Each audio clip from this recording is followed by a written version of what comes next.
I'm going to show you how to upgrade the memory in a Fujitsu 6110 laptop.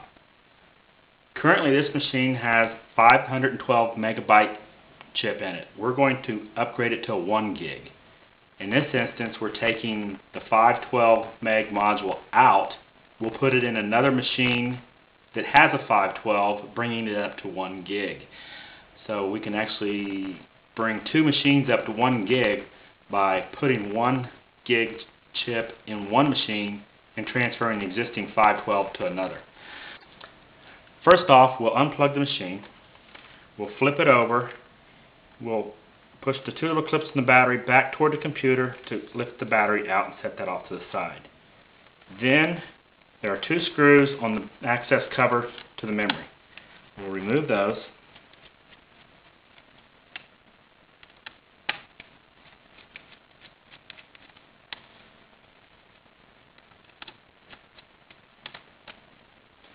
Little thumb notch here, you can slide it over a little bit and then lift it up out of the way. There's two little tabs on either side of the memory. If you just release both of them outwardly a little bit, the memory will pop up and you can lift it out. You'll notice it has a notch in it that keys the memory so it can only go in one way. We're going to put the other memory that we have in the existing same slot, push it in, and then just slightly push down, you'll hear it click. If we were going to be adding more memory, we would take and fill the other slot, but this one we've got 1 gig, so we're not worrying about that. Okay, we'll put the cover back on, slide it back over, put the screws back on the cover,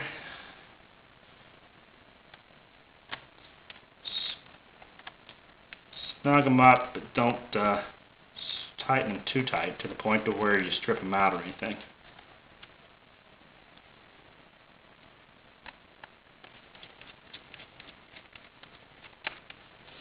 Take the battery, drop that back in place, and then you can power it up. If you want to check the size of the memory to verify the upgrade has been successful, you could, once you're in Windows, if you right click on My Computer, left click on Properties, you can see the display of the amount of memory in the machine.